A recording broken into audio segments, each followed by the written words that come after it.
I started this show a few months ago, and this show is about bringing the next generation futurists and entrepreneurs. And a lot of you ask me this question, what is futurist? So let's ask this question from our next futurist. His name is Karl Mehta. Several people in Silicon Valley knows him very well. He was White House Presidential Innovation Fellow. So he was advising America. 4 years ago, we met in a conference and we talked about what is his vision of education. I was intrigued and I followed his career after that. EdCast is really an innovative platform for education. And we all know in last 18 months, nobody's going to universities and colleges, technically. So let's understand from him, what is the future of education?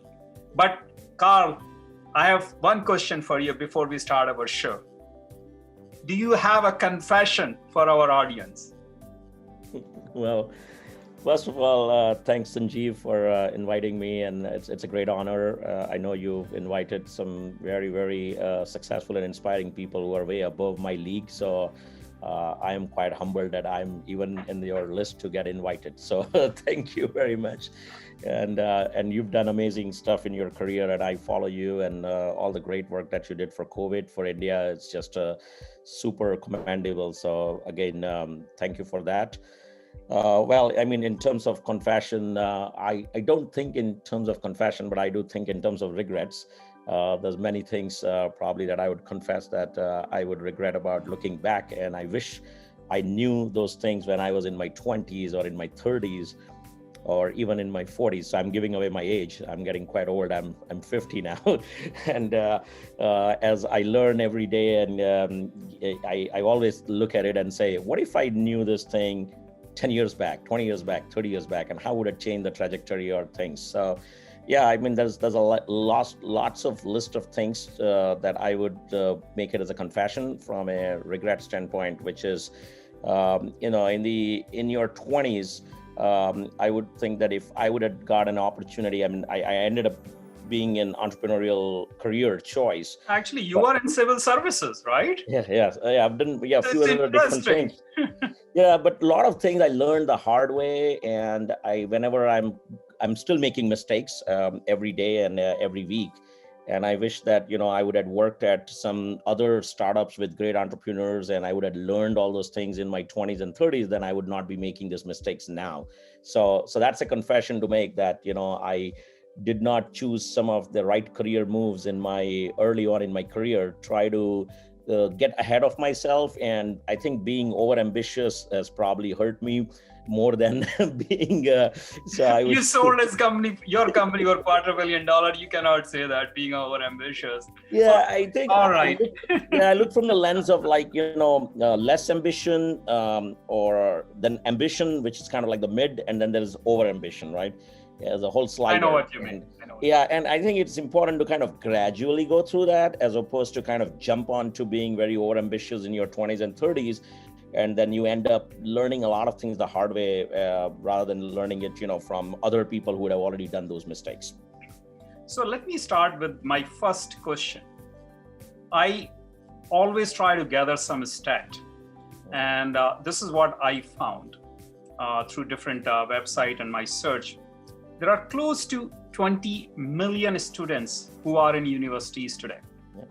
Our GDP is close to $20 trillion. Yeah.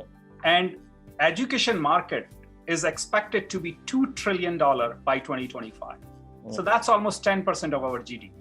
Yeah. Number of students increasing in universities. Number of dollars spent on the education is increasing. And I talk to a lot of my friends, especially in IITs and institutions here. Even the people who are running these large institutions, I'm not going to name one, all of them are still struggling to understand how they should teach.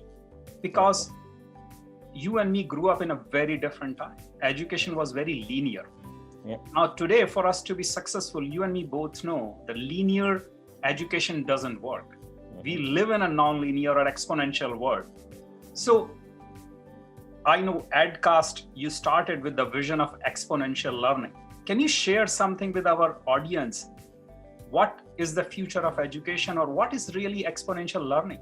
Fundamentally, the current education system, especially the higher ed, I mean, you got to do the K-12, but when you get to the higher ed, it is designed in the industrial age. So even 100 years back when the industrial age started, this was the typical linear education, which is saying you complete your high school, then you go and spend 4 years in university. You finish your education, and then you are expected to be in the workforce for the rest of your life and then apply that education. That only works in the industrial age. Mm-hmm. In the knowledge age, I mean, the information age today, with the rapidly changing things, in the industrial age, things didn't change that fast. There wasn't that much level of information coming to you. You did not need skilling and reskilling so rapidly. So that kind of front loading worked. Every 4 years. Yeah. Now what happens is that front loading doesn't work. It has to be lifelong. And what you learn in that 4-year college is absolutely obsolete the day you graduate. I mean, right now we are in an unprecedented labor market, but when the markets are soft, you find people with great bachelor's degree can't even get a job as a waiter because they don't have a skill. So the fundamental problem that we are facing with the higher ed is that it is totally obsolete from its model, very linear, and it doesn't continuously update and upgrade as per the market. Second thing is that it is overpriced. Most people are coming out with a huge college debt. It costs like $250,000, $300,000, and they're paying their college debt all the way to their 30s or 40s. We just went through the President Biden, trying to forgive a lot of those loans. And the third thing is that even the skills that they are teaching, the curriculum that they are teaching, is absolutely obsolete. Today, I want to learn something. I go to YouTube, I go to Google. I have amazing resources. Even Edcast, I have taken some courses there, even Coursera. So there is phenomenal content. There are phenomenal content. And that brings to my next question is, do we really need a global education reform? Because this is not working. This is not how we are going to train the future. It's the people who can even think, because we are in the knowledge economy. We both agree to that. So what you think these universities or the students should do going forward? Because we still have a requirement of, you should be college graduate, 4.0 GPA, SAT this much score, all that is still tied. Even companies like Google, first thing they ask is, what is your GPA? Are you from Ivy League? Are you from Stanford, or you're non-Stanford? I mean, it is to that extent, right? Yeah. In India, it is, are you from IIT or you're not from IIT? And that system doesn't work. We both know that. Yeah. Well, so, the employer market drives the education market. So you're right that as long as the employers place a lot of value on this college degree diploma, no matter whether it is having skills or not, and it is a matter of prestige, people will and their parents will spend money, crazy amount of money and time will go into it, regardless of whether you have skills or not. Now, it is changing. So, you've seen public statements from Apple that they said, no longer college degrees are required to apply for any role at Apple. Elon Musk has been very vocal for the past several years. He's made public statements saying that, hey, this college degrees doesn't worth anything. You can apply to any Tesla job, even if you don't have a college degree. Now, these are some maverick companies. We still have to wait. We are in the early stage. We are in the very beginning of that new era and the new way of thinking in the companies. And I would expect that in the next 10 years, more and more companies will make those statements and will make that as a policy that a college degree is not required. What really matters is we are in a skills economy. That paper degree doesn't matter. I have interviewed many times here in Silicon Valley, computer science graduate from Stanford University, CS undergrad, CS major, and they could not code, and we needed people to actually go and think through the algorithm and code, and we have rejected those folks, and we have hired people without a college degree who passed our interview because they were able to show the skills. So I think more and more companies are getting to that, slowly getting there, where the currency is skills. Currency is not paper degrees. You can get a lot of people with a lot of paper degrees, and we all know that how much many times it has worked out to be really bad. And I'm not totally against paper degrees either. I mean, there are people with great college degrees and they do extremely well. So I think it's really a hybrid approach. If you're going to spend money, right, and everything is now moving more and more towards hybrid. So if you're going to spend money on a college degree, got to make sure that our colleges are equipped with the most latest curriculum, the skills that are required in the industry. It can be teaching skills, whatever, anthropology or whatever you're learning. If there is no market for it, there is no demand for it, don't waste your time, whether it is college or students. And it's also a lot of waste of money, of taxpayer money too, because in most countries, higher ed, a bulk of that is paid by the taxpayer. Yep. And we're spending money on all this stupid education that has absolutely no real value in the world. So rather spend that money on skills that are required, that's going to take the world forward and create the GDP and create the income for people and less dependency on government entitlement programs. So we need that major shift to happen. Now, the good news is this, that companies like Coursera and Pluralsight and our company, we are all in that same boat trying to move the needle into a new era, which is saying there is an alternative. It's just like, in everything, there is an alternative investment market, an alternative this. There is a mainstream market, which is for the past several hundred years, go and get your 4-year degree, keep doing that traditional mainstream stuff. And some people will take on an alternative path and say, I can just pick up the courses from all these different sites and get my skills. And then I just want to start either get a job and earning, or I can even start my own company. So Karl, I'm not disagreeing with what you are saying, but I have a slightly different take. Yeah. And the take is, what I find it is when you come out of the high school, most of the kids have some understanding, but they are not sure what they want to be in life. So they need some exposure. And that exposure requires some structure. I do believe higher education plays a major role in our life and our career, irrespective. The challenge I'm having is slightly different than whether university degrees are relevant. I personally believe these are absolutely relevant in terms of an infrastructure. However, they have to change. My daughter is in Babson. It's a very small boutique institute in Boston. Only entrepreneurship, 100-year-old university. And I was blown away when I went there. In first year, they gave her money to start a company. Wow. I mean, it's unbelievable. And she has to start a company. She has to generate income. She has to create the whole plan. And 2 of their students even got funding while studying from Shark Tank. Now, think of a presentation, experience you have. And I'll say, this is perfect. This is the kind of education we want to give our kids so they understand how the real world is. So the problem I have and the problem the rest of the world has is, they're teaching hundreds of things, but the structure is there, but it's really missing because they're learning things which are not relevant to their career and future. Second is, the education is very linear. So it's not exponential or non-linear as we talk about it. So you are not really looking at the kid and trying to tailor the education towards the kid. So it's other way around. So his kid has to fit in to that education. And that's how he get GPA, that's how he get the grade, that's how he get the president's list or whatever, the dean's list and all of that. That whole thing has to change. You and me both know today you need a lot of cross skills. So software engineer, just a software engineer is not even interesting.